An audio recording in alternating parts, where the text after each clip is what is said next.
Baik pemirsa Jambi TV, kembali kita di talk show eksklusif Jambi TV. Masih di kediaman Bapak Wakil Wali Kota Jambi.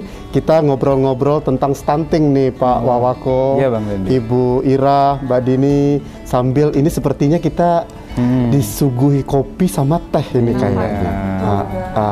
Silakan. Iyalah khas Jambi, ini kopi Jambi, teh Makasih Jambi. banyak.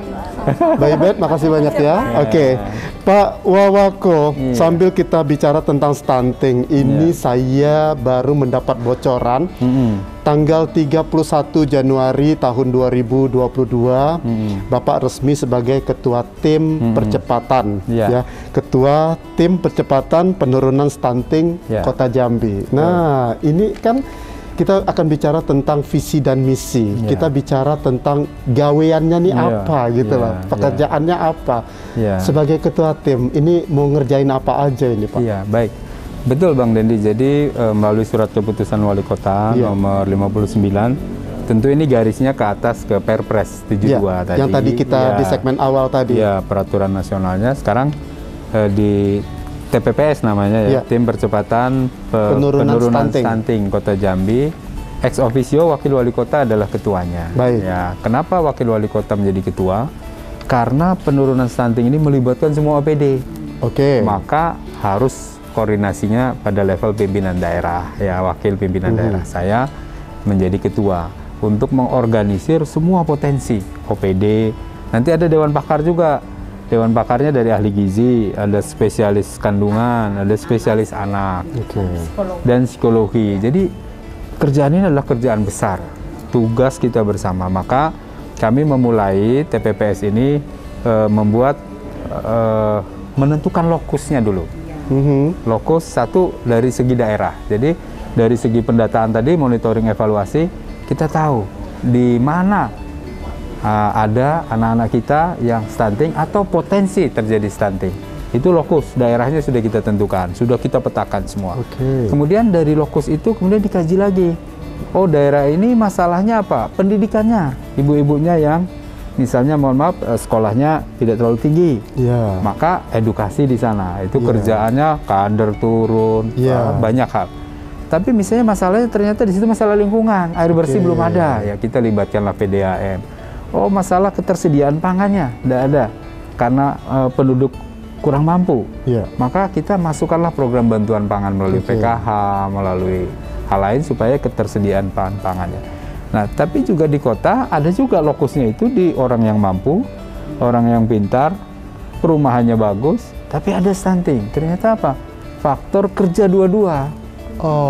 Suaminya kerja, istrinya kerja. Nah, maka itu intervensinya lain-lain. Itulah yang disebut dengan lokus intervensi kita berdasarkan problem yang ada di setiap wilayah. Jadi kita libatkan lurah, RT, camat, kepala OPD, tim pakar untuk kalau ada stunting segera intervensi. Butuh apa? Stimulasi dini, butuh program makanan tambahan tadi melalui Dahsat, dapur sehat anti stunting, atau butuh intervensi yang lain, edukasi, penyuluhan. Nah, inilah program-program yang kita susun. Tugas dari TPPS ini. Nah, anggarannya dari mana ya? Dari masing-masing leading sektor itu tadi. Dari anggaran dari masing-masing OPD harus sama-sama keroyokan untuk menyelesaikan problem stunting. Bagi yang sudah ada intervensi, bagi yang resiko ada potensi diintervensi juga supaya jangan sampai kita terjadi. Bicara tentang Perpres, turun lagi ke bawah itu ada SK Wali Kota nomor 59 2022 yang diterbitkan. Ini kan masih hitungan hari, 31 Januari 2022. Nah, salah satu poinnya di situ saya ingin tahu ini pemerintah Kota Jambi pada saat untuk mengkampanyekan. Nah, artinya kan ini harus dikampanyekan. Kemudian dari kampanye itu artinya kan kita juga akan melakukan komunikasi perubahan perilaku.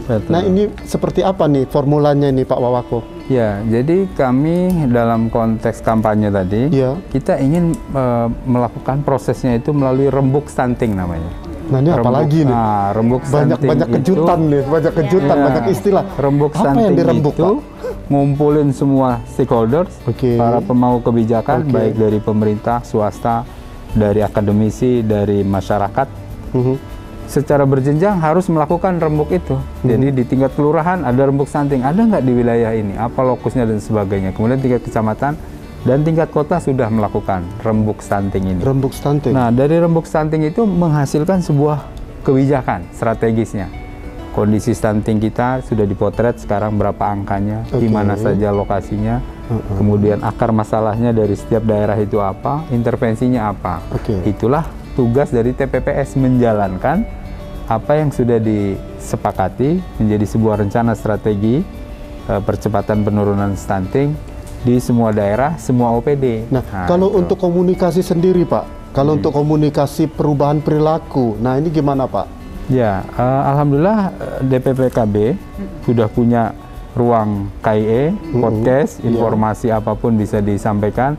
Sekarang kita banyak menggunakan media sosial, Bang Dendi. Itu yang paling efektif sekarang, karena tingkat keterlibatannya masyarakat tuh luas. Jadi beliau ini sering manggil kader KB, penyuluh KB dan lain-lain, diajak podcast. Jadi mungkin yang nonton sedikit karena di tengah pandemi, tapi dengan diviralkan melalui channel YouTube-nya DPPKB, dari Humas Kota, dari pemerintah, itu banyak sekali calon ibu misalnya, atau ibu-ibu sendiri, ibu-ibu muda yang punya balita, memahami, oh ternyata program anti stunting ini, pencegahan untuk penurunan angka stunting ini harus kerjasama semua pihak. Nah, berbicara tentang kerjasama dari semua pihak, artinya kan kita ada konsolidasi nih, Pak. Ya, konsolidasi program pusat, kemudian program daerah, dan desa. Artinya kalau di Kota Jambi sendiri nanti dari pusat pasti akan sampai ke lini yang bawah. Nah, ini konsolidasinya seperti apa, Pak? Betul. Jadi memang kami secara berjenjang program-program baik yang spesifik maupun yang sensitif tadi dibahas di setiap tingkatan tadi. Dari mulai kelurahan, kecamatan. Karena kan data-data stunting itu di tingkat kelurahan adalah akumulasi dari data yang RT yang ada di bawahnya. Tingkat kecamatan adalah akumulasi dari kelurahan yang ada di bawahnya. Tingkat kota juga akumulasi dari semua kecamatan, ada 11 kecamatan. Jadi tidak bisa angka itu tidak dilakukan proses monitoring evaluasinya dari tingkatan yang paling bawah. Makanya perlu rembukan. Nah, rembuk stunting tadi, konsolidasinya seperti apa? Saya ke Ibu Ira. Masih seperti yang disampaikan oleh Pak Wawako, kita bicara tentang konsolidasi. Artinya untuk mencapai itu, saya ingin tahu nih langkah-langkah yang udah dikerjakan oleh DPPKB Kota Jambi ini, langkah-langkahnya apa aja, Ibu? Ya, jadi sejak tahun 2021, ketika Presiden mencanangkan bahwa percepatan penurunan stunting itu melalui intervensi spesifik dan sensitif, dan DPPKB langsung melakukan action dengan membuat kerjasama dengan pihak Stikes Baitur Rahim yang alhamdulillah Kaprodinya hadir bersama kita di sini, di mana dari petugas gizi yang ada di Stikes Baitur Rahim, dosen-dosennya itu ikut serta menjadi narasumber di kampung-kampung KB kami. Oh, terjadwal ya? Terjadwal ya? Oke. Keliling sudah di 12. Saya boleh ikutan nggak, Bu? Biar saya tahu seperti apa gitu. Ini nanti depan kan kita akan memulai lagi. Insya Allah kami kasih ajak ya? Siap. Sama ajak Jambi TV juga gitu. Betul. Kemudian apa lagi, Bu? Kemudian kita juga telah melaksanakan kerjasama dengan KUA tadi. Ya betul. Untuk pencegahan perkawinan usia dini. Kemudian kita melakukan yang tadi Pak Den dikatakan juga, jangan banyak anak, menjaga jarak kelahiran. Kita melakukan pelayanan KB. Pelayanan KB ini bisa dilakukan di fasilitas kesehatan, vaskes-vaskes kita, baik itu di puskesmas maupun di praktek-praktek dan klinik-klinik swasta dan IBI, Ikatan Bidan Indonesia, yang memiliki bidan mandiri, praktek mandiri. Nah, tadi Pak Wawako bilang ada tim pendampingan, ini masuk nggak? Masuk. Jadi kita juga membentuk tim pendamping keluarga. Nah, di dalam tim pendamping keluarga itu terdiri dari bidan atau ahli gizi, kemudian tim penggerak PKK dan kader institusi masyarakat per kelurahan atau Oke. kader IMP. Iya, iya.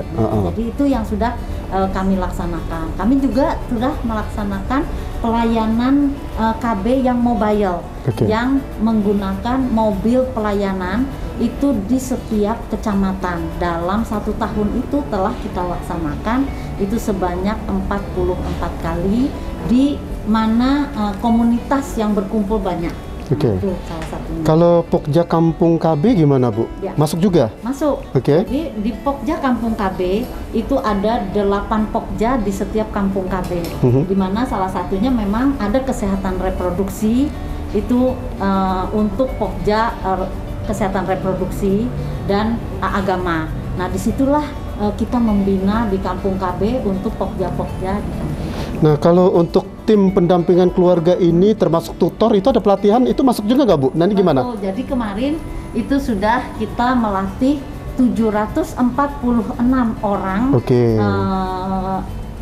tim pendamping keluarga. Tutor tadi ya, tutor dengan tadi. narasumbernya Oke. ya dari kita yang sudah kebetulan ada orangnya juga, itu sudah dilatih oleh tim dari pusat. Baik. Pak Wawako, Ya. Ibu Ira, Mbak Dini, nanti saya mau ke Mbak Dini di segmen ketiga, tapi kita mesti break dulu. Ya. Pemirsa Minum Jambi dulu. TV, dimanapun Anda, kami nanti akan kembali di talk show eksklusif Jambi TV. Kita masih bersama Bapak Wakil Wali Kota Jambi.